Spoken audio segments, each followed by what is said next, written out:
Tuloy po tayo sa mga balita. Mas maraming Pilipino ang naniniwala umanong mas nakasentro sa politika sa halip na ebidensya ang ginagawang batayan ng mga senator judges sa impeachment trial ni Vice President Sara Duterte. Batay ito sa pre-trial survey na ginawa ng Octo Research.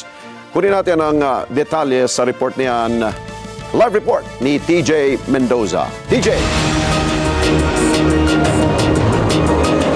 Alex, tama ka, no? Pero kanina sa pagtatanong natin sa ilang mga Pilipino na dito sa ating kinatatayuan, kung sila ang masusunod, sana raw ay bumase sa pure evidence o puro ebidensya lamang yung mga tumatayong hukom o yung mga senator judges sa kung dito sa gumugulong na impeachment proceeding ni Vice President Sara Duterte sa desisyon kung i-acquit o i-convict ba nila ang pangalawang Pangulo. Pero dun sa lumabas nga sa pre-trial survey ng Octa Research, mas naniniwala yung mga Pilipino na baka puro politika lang yung maging basihan ng mga tumatayong hukom sa gumugulong na impeachment proceedings sa Senado.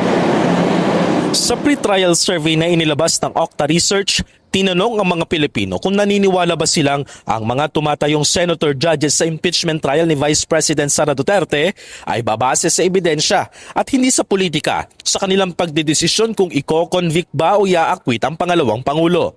Ang resulta, mas maraming Pilipino ang naniniwalang tututok sa politika kaysa ebidensya ang mga senador.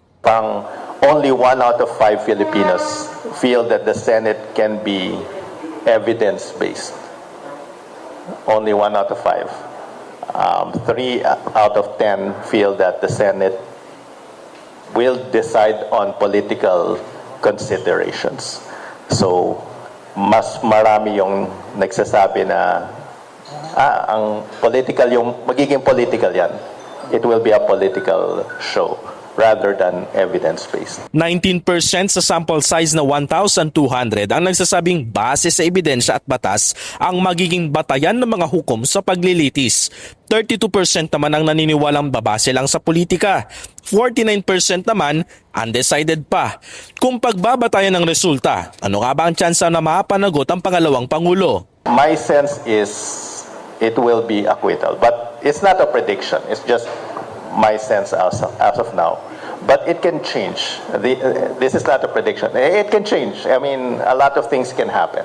Pero para sa ilan na nakausap ng Net25 News, dapat raw ebidensya at hindi politika ang tignan ng mga hukom. Dapat sa ebidensya. Kasi makikita mo yung kalalabasan ng ebidensya eh. Kung ano yung ibabato nilang ebidensya, kaso wala eh. Walang kakwenta-kwenta eh. Kita mo naman yung mga ebidensya nila. Puro yung parang tanim na lang na ebidensya.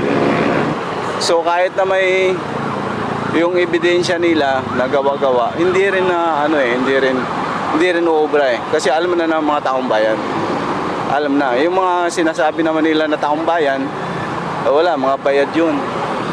Kasi kung talagang matibay po talaga yung ebidensya, no, pwede nilang kasuhan talaga si Vice. Kaso sa ngayon, parang mahina yung ebidensya para sa akin. May paalala naman ng AFP. Ang mga Pilipino dapat ay mapagmasid. We have to be very careful in looking at the issues, in looking at the incidents happening right now. Because for all we know, baka ito ay hand-in-glove approach ng Chinese Communist Party para pagsabong-sabungin ang Pilipino at makalimutan natin ang mas malaking security picture. Nananatiling neutral raw ang AFP sa nangyayari sa political process ng Pilipinas. Ang kinakatakot raw nila baka mapasok na rin ng China maging ang prosesong politikal. Hindi lang raw kasi katubigan at kalupaan ang sinasakop ng China. Sinusubukan na rin umano nilang pagsabungin ng mga Pilipino maging sa usaping politika. Sa ibang bagay sa political realm, pwede tayong magdiskusyon at mag-away-away.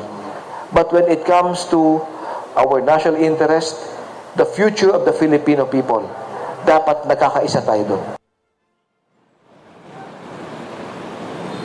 Alex, doon sa pre-trial survey na inalabas sa Octa Research, 49% doon ay undecided pa. At ayon naman kay Prof. Quito David na fellow of research ay masyado pang maaga para makapag-decide na kung ano yung kalalabasan rin. Itong kumukulo na impeachment trial dahil katatapos pa lamang yung day 3 ng kulong na impeachment proceedings sa Senado. Alex. Okay, maraming salamat sa iyo, TJ Mendoza. Samantala,